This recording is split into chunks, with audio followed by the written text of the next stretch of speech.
What's up, guys? NezReacts here, and I'm finally back after a 2 weeks hiatus.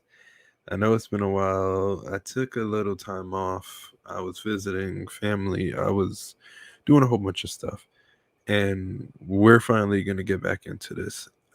This is gonna be episode 2 of Weekly WedNezDay. I know it's not Wednesday when I post this, but I wanted to make this episode 2 because we're going to be discussing a lot. We're going to be talking about how Vince is getting sued again because of his creative. I got a lot to discuss about that. We also have some news on The Rock and how he's getting sued, and we got that to talk about. And we're also going to talk about Tony Khan and his could be $1 billion deal. So I was like, might as well just make this episode 2 because we have more than one topic to discuss. You guys might hate what we're going to talk about when it comes to the Vince suing thing because I find it to be very disgusting what it was going on in that creative room. But you know what? I'm not surprised at it because of who their boss is. But, anyways, we're going to get into this.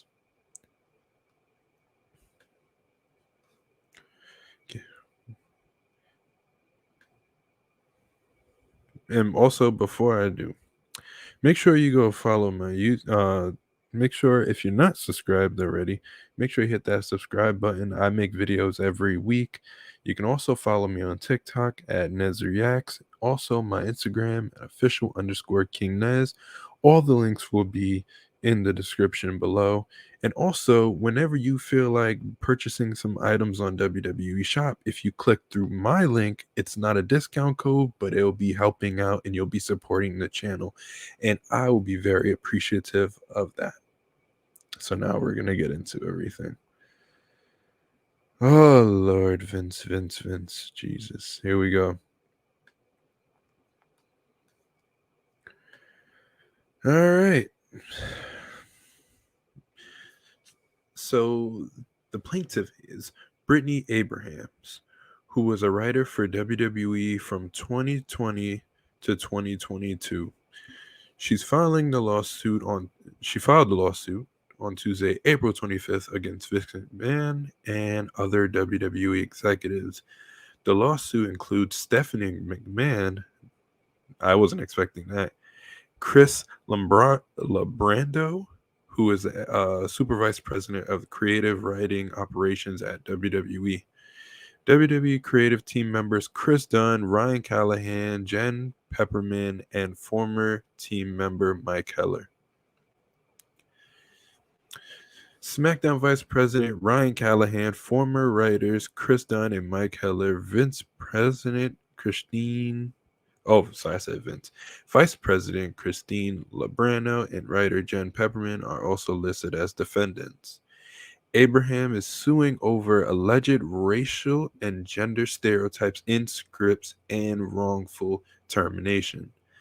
In the lawsuit, Abraham alleges that she was discriminated against and fired for objecting to, and I quote, offensive, racist, and stereotypical jargon in scripts for black WWE talent. Abrahams further claims that her complaints were ignored.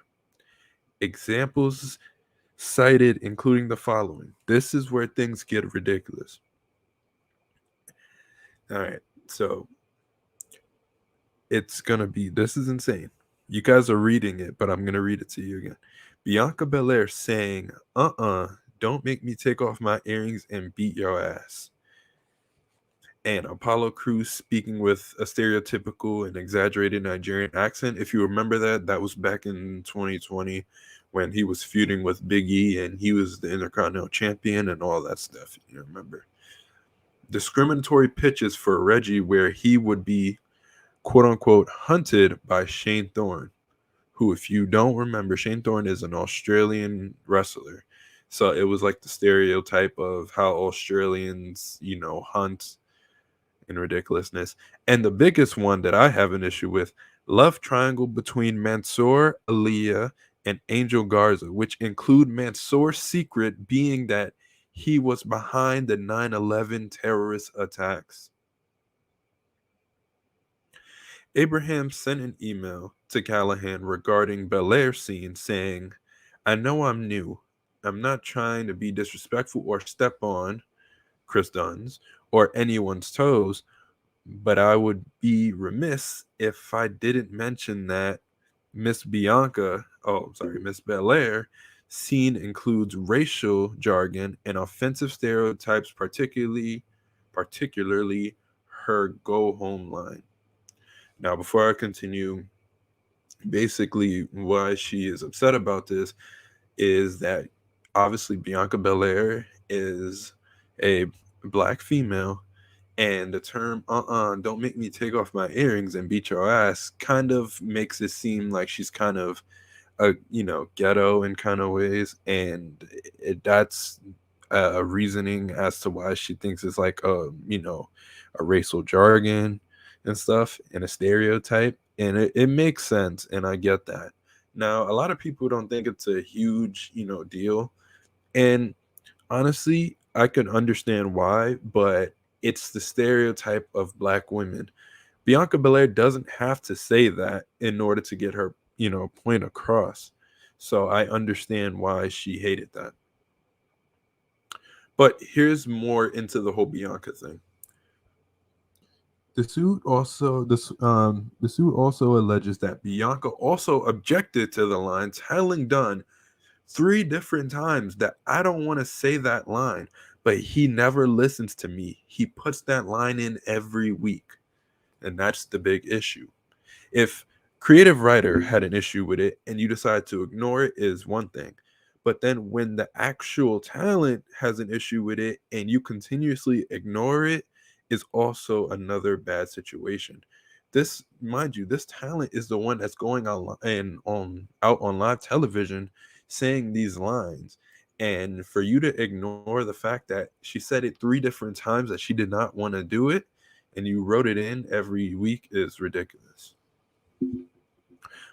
Belair is also alleged to have said the line would make her sound quote unquote ghetto. That's what I said.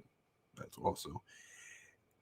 Abraham alleges that she was fired by WWE for taking a commemorative WrestleMania 37 chair home. I was actually a part of WrestleMania 37. I was there. That was my first WrestleMania, and it was so dope. Anyways, quote unquote, WWE did not subject employees to disciplinary actions in response to taking the removable temporary seating, limited edition WrestleMania branded chairs from the WrestleMania events. And I have an issue with that only because, number one, there's no way you're going to fire her over taking one of the seats, especially when it was after the show. It's not gonna. I don't think it discusses it in this article, but I know it was after the show. And if people left seats behind, might as well take one home. I would have did the same thing. But for her to get fired for that is actually ridiculous. Anyways, Abraham was terminated by WWE back on April 7th, 2022, alleging that, quote unquote, in retaliation for engaging in protected conduct, defendants unlawfully and protectually terminated plaintiff's employment. Abraham is seeking the following, and I quote, an award of damages in an amount to be determined at trial, but in any event in excess of the jurisdictional limit of any other court which might otherwise have jurisdiction over this matter, plus prejudgment interest. To compensate plaintiffs for all monetary, I know it's slowly reading, it's just that I'm reading this on a small screen, so I'm sorry on that. For all monetary and or economic damages, including but not limited to the loss of past and future income, wages, compensation, seniority, and other benefits of employment. Absolutely ridiculous. As of the writing, no defendant has been served with the lawsuit. WWE has not publicly commented on the lawsuit. The lawsuit states the following. It is clear that despite plaintiff's excellent work performance, defendants actually terminated her employment based on her complaints about defendants' racial discrimination and due to her race and gender. While plaintiff's employment with WWE was a harrowing, traumatic experience, the events complained of her do not reflect a unique incident. As internet research paints a similarly distressing picture of a discriminatory abuse and misconduct by WWE and those occupying the most powerful positions within WWE.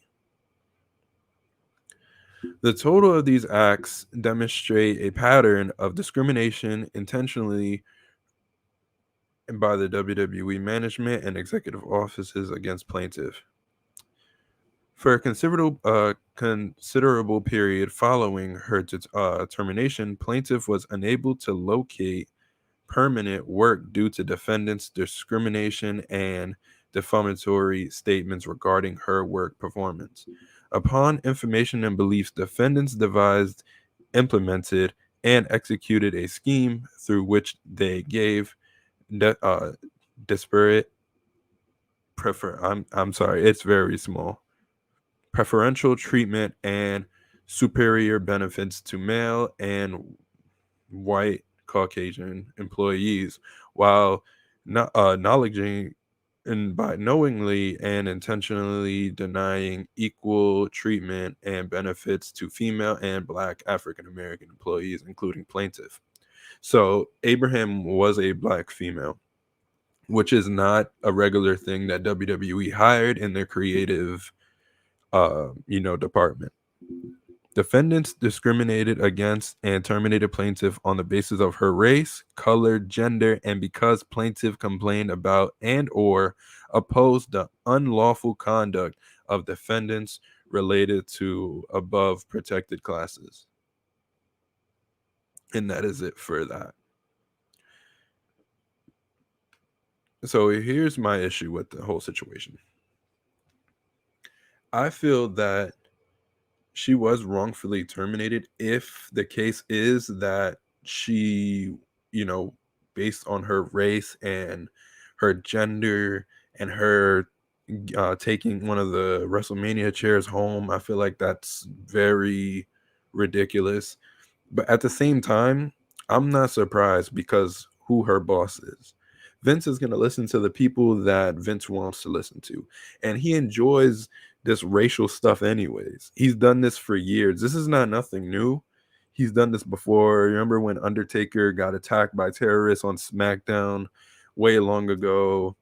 Vince walked around with a do-rag thinking he was a gangster, saying "What up, G?" and all that stuff. He even went to John Cena and said the N-word with the A, not even a hard R, with the A. But he's done this plenty of times throughout his years. So it's not shocking that this is happening. But I do think that it's very ridiculous thinking that he can actually get away with this, during these times, especially how sensitive the world is now. But I feel it's very disrespectful with the whole Mansoor thing. Now, it doesn't say fully in that article. I try to figure out where the other article was. I couldn't find it, but there was more stuff to it. Like when she complained to Dunn about it, he was like, "Oh, well, I guess you're the leader of the creative, I guess." And then when people ask him questions like, "Don't go to me, go to Miss Abrahams because she's apparently the leader," like he was being very disrespectful to her, and I find that to be very fucked up. There's also things with Reggie. Not only was Shane Thorne was gonna hunt a black man, they also wanted Reggie to dress as a woman to team up with Carmella in the women's division. Absolutely ridiculous. But my biggest issue was the Mansoor thing. The fact that you want to do a love triangle between Mansoor, Aaliyah, and Angel Garza is totally fine. Because one of the love stories that they did before was actually really good, which Abraham actually did herself, which was the Otis and Mandy Rose relationship thing. I thought was okay. I enjoyed it for what it was. So if they were going to do that, that's fine. But there was also stuff when Mansoor's secret. That's the issue. He was holding a secret down from Aaliyah that he did not want her to know, but when it finally comes out, he tells her that he was a part of the 9/11 attack. Now, in what world is that okay to say? Especially on live television. You got to think about that. Nobody's gonna like that, and especially that Mansoor, and I'm pretty sure Aaliyah as well, is Muslim as well. So that's kind of disrespectful to them. And I know Angel Garza is Hispanic, but it's still not right for you to even think of that. And there were stuff where they were saying that, oh, we just say stupid stuff in creative all the time. It wasn't really nothing serious. Even if that's the case, you shouldn't be joking around with that. That's a tough topic to talk about. You know, I mean, a lot of people, especially that Zelina Vega's father passed away during that time. So I don't know what made you think that that was a good idea to do, because her father was a part of that situation. He passed away during 9/11. So I don't know if you thought that people in the back was going to enjoy that or anything in that matter. And the way she was fired, I find to be very disrespectful. But guess what, guys? Vince is going to get away with this. I'm sorry. It's sad to say, but he is going to get away with it. And the reasoning why he's going to get away with it is because he's going to pay her off so he doesn't have to go to court and there's no filing for a lawsuit. He's done it before. He's supposed to be in jail right now. The amount of lawsuits he had, especially when he was touching up and, low key, the R word, females in the back, is very dirty, and it's disgusting for that old man to be doing that. And he got away with it because he bought out everybody. So what do you think is going to happen this time? You think he's going to go to court for this? No, he's going to buy it out. And there you go. And that's really sad how this world works. This man should be in jail right now, but yet he's not. The amount of stuff he's done throughout his years. And you know what? Now that all these lawsuits came out, not only did he get away with it, he's also back in WWE. So this man is basically immortal at this point. He's untouchable. And I find it to be very disgusting. It's not fair to anybody in the back. It's not fair to the creative team. And it's not fair to anybody who is getting basically racially profiled. You had Apollo. I used to say Apollo Creed. I don't know why, but Apollo Cruz, um, with a Nigerian accent. When it first happened, I wasn't okay with it. I felt like it seemed forced, and I let it go. But you can obviously tell that it was extremely forced. And I think this whole situation is absolutely ridiculous. And the fact that he's going to get away with it is mind blowing to me. It's just Ed, and that's just how our world works. Vince is not the only person in the world that, deserves to be in jail and is not. I'm not going to mention everybody else, but one of them is Donald Trump, but I'm not going to get you Trump supporters mad about it. But he should be in jail right now because he was arrested, and yet next thing you know, I see him at a UFC event. It's ridiculous. But other people who done minor stuff are in jail. You know what I mean? It's ridiculous. Ezra Miller, I don't know if he's still in jail, but he should be. This man was doing kidnapping, which we're going to talk about a kidnapping right now. But what I'm saying is that certain people should be spending so much time in jail, especially Vince McMahon. But all these lawsuits, everybody is going after this guy's head, and you think it's just a coincidence? One, okay. But this man had like 5, and now it's 6 now because they're suing him and the creative team. I don't know why this guy is not behind bars. But like I said, money rules the world, and he's going to get away with it all because of that. It's absolutely ridiculous. That's all I'm going to say on that. It's absolutely, it just doesn't make sense to me. I really hate this man so much. He's ruining the company, and he's ruining the image of WWE. And the fact that he forced himself back into the company, it makes it even worse. It's disgusting. Now we're going to talk about The Rock being sued. We're going to talk about that whole thing right now. But first, I want to give a shout out to Teddy. because he was the one that actually texted me about this lawsuit. I did not know about it until he spoke to me about it, and I was like, all right, so I definitely got to make a video on this. So I was like, since we're already talking about lawsuits, might as well talk about this one as well. So shout out to him.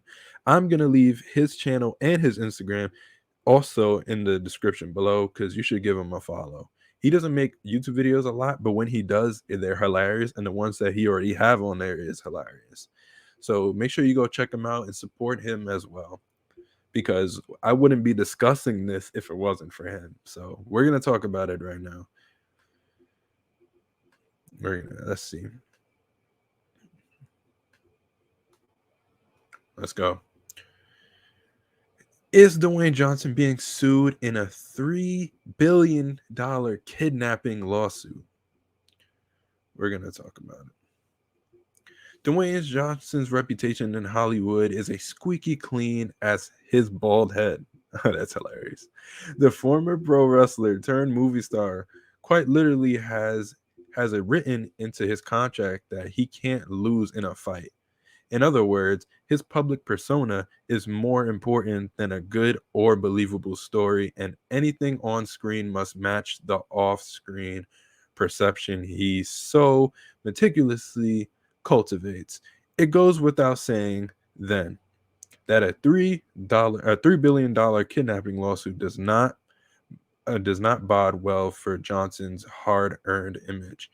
Indeed, Johnson's name was slapped with a dirty scandal after court documents obtained by Snopes revealed that actor has been listed as a defendant in a kidnapping lawsuit relating to a fellow former pro WWE wrestler, Raka Khan, also known as Tranisha Biggers.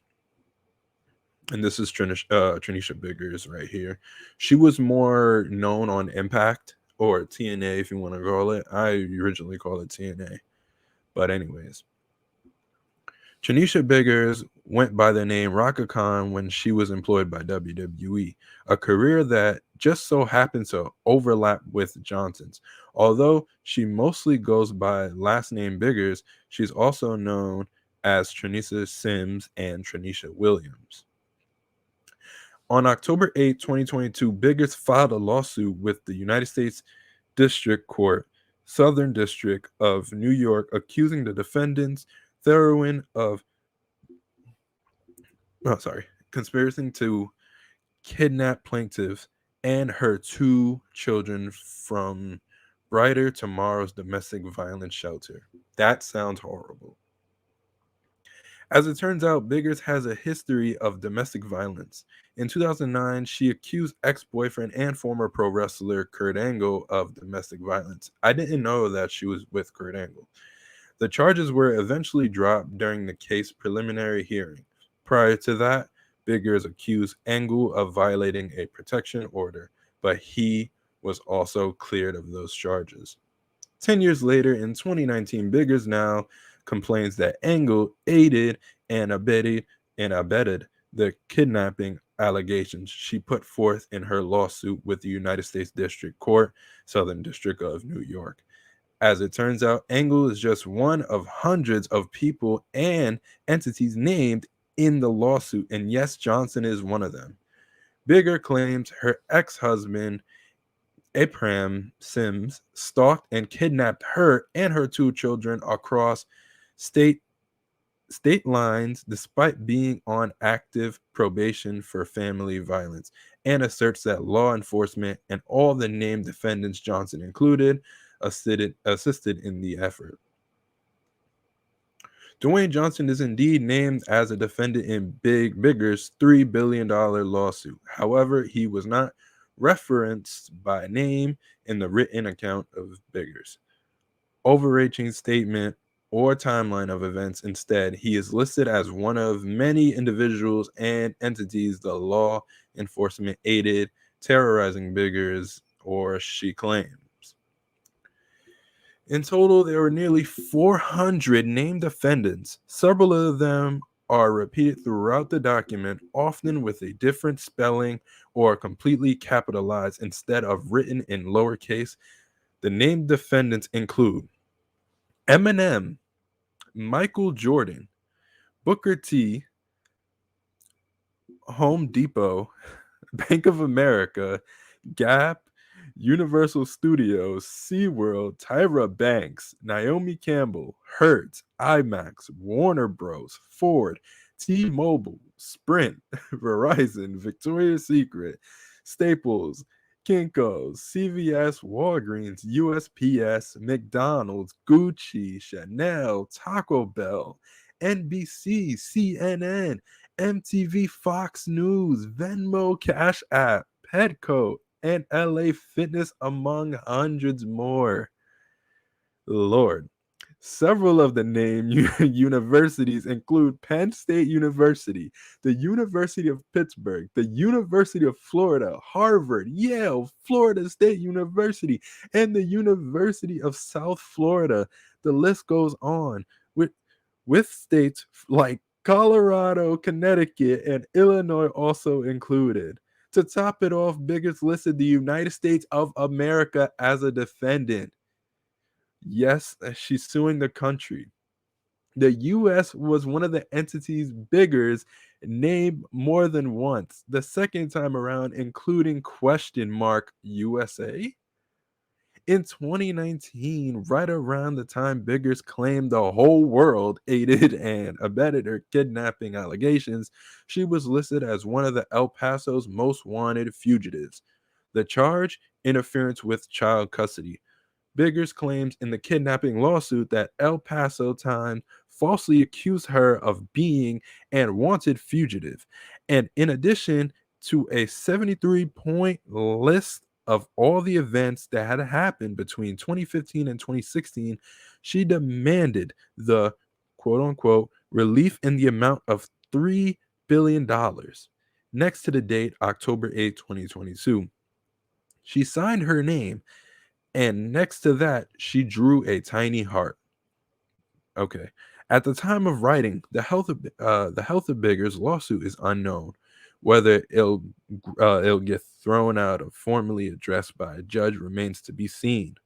All that being said, we have a sneaking suspicion Johnson's squeaky clean reputation will remain as such. All right.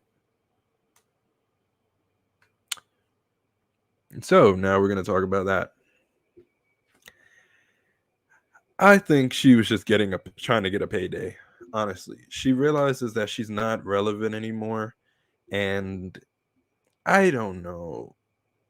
Making 400, a list of 400 people and companies that was a part of it, I feel is kind of crazy to me. I don't think any of this. Maybe it's true. Maybe he did kidnap or was a part of it or something.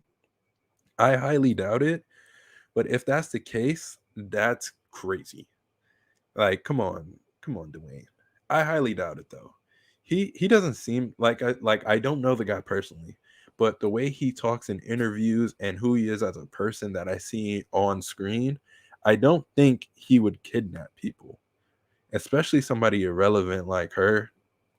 I mean, and the fact that it she was suing companies like Sprint, Verizon, T-Mobile, basically almost all the popular phone companies, Gap, Victoria's Secret, Chanel, Gucci, like Universal Studios, Warner Bros. Like, what is like? I don't see it.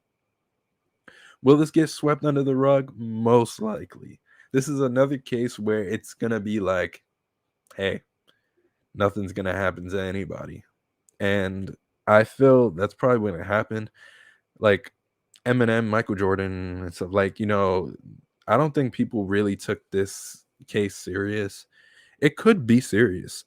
It may be serious, but I don't believe it. I'm sorry, Raka Khan, but I can't believe anything that was stated in this. Now, I didn't read the full lawsuit. I'm pretty sure it's like 30 pages long, but the fact that everything I just read is basically the most important stuff that you guys need to hear. Do you guys think Raka Khan is, right? Do you believe her? I personally don't believe her. I feel like that's just absolutely ridiculous. I don't see any of those people kidnapping her children and her ex-boyfriend and Kurt Angle. Like, I don't know. And also, Teddy told me that the Miz was a part of it as well, which is crazy. Um, but yeah, I don't see any of that happening. I think Raka Khan is just trying to get a good payday. She's not relevant anymore. She hasn't been getting booked for, wrestling events, and she just not with any companies. And I just think that this is all just a huge thing that she's just making up. But that's just me. It I find it to be ridiculous. I highly doubt that any of these people would be kidnapping her out of all people as if she was something important. I'm sorry, I don't want to be disrespectful. But let's be honest here. Is she really, popular to everybody? If she was, she would be in Impact still or in WWE or AEW or some sort of thing. I highly doubt it. But those are the two lawsuits, Vince being Vince and Dwayne being one of the biggest names on there, besides Michael Jordan and Eminem and all the companies and universities that is all involved in this situation. I do think it's gonna be swept under the rug. And that's pretty much it for that. So I'm sorry to Raka Khan if it doesn't go her way, but I highly doubt with all these big names that you're gonna get away with something like this. I don't see it happening. I don't see you being kidnapped with your children, maybe not by them. But if the case is being that, I'm so sorry that you had to go through that. If it really is that, situation. I am sorry that you had to go through that, and it's very ridiculous if the case may be, and that's all I have to say about that. It's nothing really much I can say about that. So the final thing we're going to talk about is Tony Khan. Now, there's been a lot going on with Tony Khan, and it's been a lot of positive stuff. Like All In. I've discussed this in one of my other videos about the whole situation with that. I think it's gonna be amazing. He sold out so many tickets, and people have been saying, "Oh, Tony Khan just," all the AEW haters was like, "Tony Khan purchased 30,000 tickets." Like, even if that's the case, there's gonna be people in those seats, no matter what you say. I highly doubt it, but I don't care. I don't. It's still impressive that he was able to get Wembley Stadium, which is a huge place, to get that many people to be a part of it, because we're all expecting CM Punk to be a part of it. But we're gonna talk about the next thing that's gonna be going on with TK, which is another big thing that I think is gonna be absolutely tremendous for the company. So don't worry about the title. WWE rival AEW to announce $1 billion deal with Warner Bros. Discovery. All Elite Wrestling, the phenomenon upstart professional wrestling promotion owned by Fulham FC and Jacksonville Jaguars, owned Tony Khan and I believe his father, Shahid Khan, had become a $1 billion enterprise if rumors are to be believed. Reports say that company has inked a $1 billion plus deal over 5 years with Warner Bros. Discovery, which already airs the company's flagship shows in the United States, AEW Dynamite and AEW Rampage, to be announced next week in New York City at the company's next upfronts. So we don't really know officially if it is a thing, but most likely it is if this is going to be announced. The announcement will reportedly, let me close this. The announcement will reportedly include an announcement of the deal as well as new 2-hour Saturday series AEW Collision, which will become an equally as important show as Dynamite, which I hope it is. I discussed AEW Collision in my last episode of WedNezDay Weekly. I discussed the AEW Collision. I'll go through it a little bit more again, but after we read the rest of the situation. The deal will also likely cover the company's pay-per-views or premium live events as the company main rival WWE does. It will not cover the Tony Khan-owned legacy promotion Ring of Honor. I wasn't expecting it to, though it is the reason that the company recently halted its YouTube-based series AEW Dark and AEW Dark Elevation. Yes, if you didn't know, AEW Dark and AEW Dark Elevation has been canceled for now, which I think is great because they don't need that many shows, and it wasn't doing that big anyways. All AEW programming, including pay-per-views, air on Stars Play in the Middle East. Mike Sempreviv speculated on today's Wrestling Observer Live that this could lead to AEW streaming live events on the former HBO Max, now just called Max, which I think is stupid.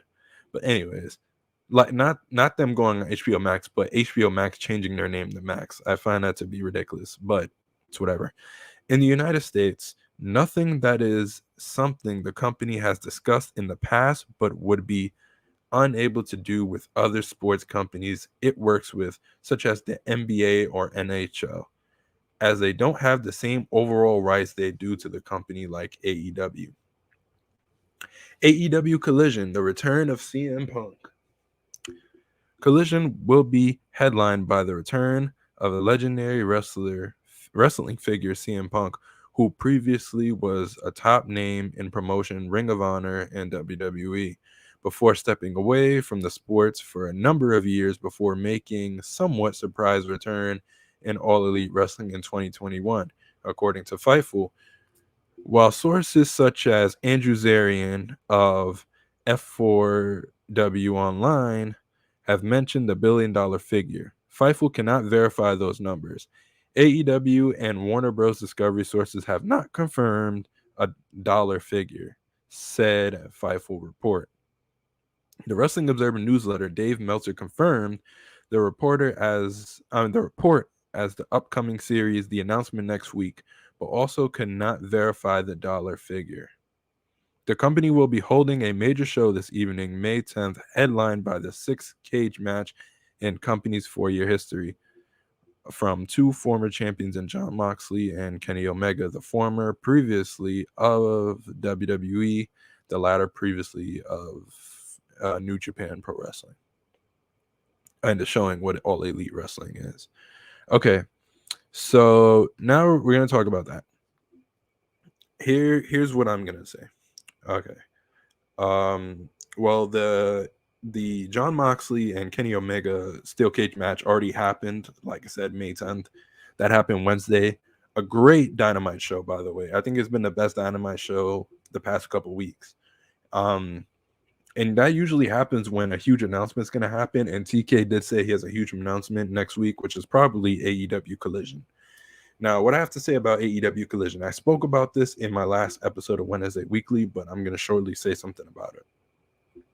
AEW Collision has to be built around CM Punk, like it should be. It's most likely going to be, because CM Punk is a huge name, and the fact that AEW Collision will be on Saturdays is a huge competition thing, because minus the NBA playoffs and minus all the stuff that's going to happen during the time, every sport that has, Saturday stuff, there's a lot to compete with. You got the playoffs, you got UFC, they do fight night every Saturday, and then they have their major pay-per-views that also happen on Saturday. Showtime has boxing events every Saturday for the most part, and huge pay-per-views where they have people like Canelo, Gervonta Davis, Ryan Garcia, I hate to say his name, but Jake Paul and other, well-known boxers. So it's going to be hard to rival those shows because everybody's going to want to watch those on Saturday nights, even though pretty much all the big, fights happen after like around 11 or 12 o'clock, but people are still going to tune in throughout the whole shows. So it's going to be hard to rival it. So I think the best idea was for CM Punk to be a part of it, especially with him returning. him returning and going to Collision would make the most sense because it's going to bring a lot of attraction. So everybody's going to want to tune in on Saturday nights for AEW Collision because CM Punk is the face of it. And I also discussed that they're thinking about doing a brand split, which I think is great for AEW, especially because of so much talent they have that don't get television time. For them to split the roster and bring some to Collision will help the company a lot because more people would watch Collision if they see people like Miro, Thunder Rosa, who also showed up on AEW Dynamite this week, maybe teasing that they're going to be a part of Collision. Like I said in my other video, have the TNT title get some more, time on TV. Have it be more of a major title for that day for the show for Collision.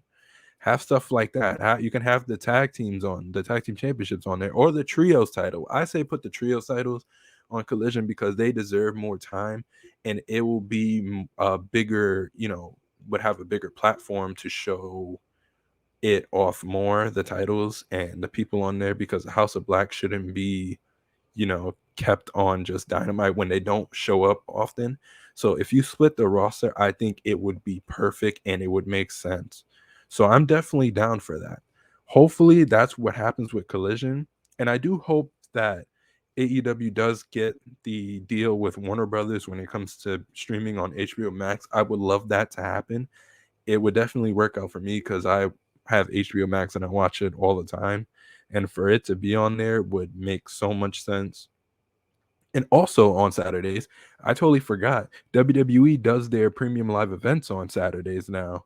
So that's also a rival thing. So it's going to be a hard thing to do for AEW during that time. Hopefully they get it done. I will be tuning in, but I also have to watch, the WWE pay-per-views that come on and some boxing pay-per-views that I'm very excited to watch, like a Canelo fight or a Ryan Garcia fight or and stuff in that matter, and also UFC events. So it's going to be a rough thing to do, but I do think it's best to have CM Punk be the biggest name on there to kind of be that guy, be the main guy. So you would have MJF be the main dude on Dynamite, and you have CM Punk, the main guy on Collision. I say cancel Rampage because I think Rampage has literally nothing going for it. Nobody really watches it because most of the time it's taped and nobody really wants to watch a taped show. And there's nothing big that ever happens on Rampage anymore. So I think it's best that they just close that out and just have Dynamite and Collision. But if they want to keep Rampage, sure, that's fine. Maybe they can use Rampage to build up the next episode of Collision. I don't know. But I think it's amazing that Tony Khan is actually going to be able to get a deal like this. If it is a $1 billion deal, it's absolutely amazing. It just shows how much Warner Bros. Believes in AEW and believes in Tony Khan, which I believe in him too. So all the AEW haters, you can just not watch it. You can complain about it all you want. It's going to happen. So nobody's asking you to watch it. You can hate on it all at once, but AEW is not going anywhere. So suck it up. You know what I mean? Nobody's saying you got to watch it, but it's not going anywhere. This isn't TNA. They're not going to WWE's not going to top over AEW like they did with TNA, where TNA just like dropped down and is struggling to be on television. You know what I mean? It's not going to be like that. AEW is going to be around for a long time and they're going to rival them no matter what. And I'm still going to love both companies. I have no issues with WWE except Vince McMahon. And I don't have no issues with AEW except the lack of having major people on the show. I already discussed the people that I think should be on the show more, like Miro and Thunder Rosa, since she's back from injury, and other people. So that's what I have. But I love pro wrestling, and I love both companies. I have no issues. Like, I'm not going to sit here and be like WWE's better than AEW or AEW's better than WWE. That's not what I'm about. I'm about enjoying pro wrestling for what it is. Sometimes they have bad shows, sometimes they have good shows. So it's just how it is. So hopefully this is a $1 billion deal, because I think that would be amazing for them. And it definitely will help out the Wembley Stadium show, because now people are gonna be like, wow, they were able to get a $1 billion deal. This must be real. This must be like a great show. So it's gonna attract more people to join the AEW show in Wembley. I'm excited for All In. It's gonna be dope. So hopefully everything goes right. The announcement will be on next week's Dynamite. So I hopefully it is that, and hopefully the number does come out of how much it costs. I mean, how much they Warner Bros is giving TK for it. So we'll see how that goes. Anyways, guys, thank you guys so much for watching. That's all I have for this episode of WedNezDay Weekly. I hope you guys enjoyed. I will be posting more videos soon. Like I said, I was just taking a minor break. I was just gone for a while, so I didn't really have a chance to record anything. I didn't have my camera, I didn't have my mic, I didn't have anything. So I'm back and I'm going to be making more videos soon. And I hope you guys enjoyed this one. Make sure you like, subscribe, and post that push it. Elbow drop that notification button. It helps out the channel a lot, and I'll be very appreciative. Let's get to 3,000 subscribers. We're almost there. So tell all your buddies. So let's see you. Anyways, guys, this has been NezReacts, and I'll see you in the next video. Love you guys.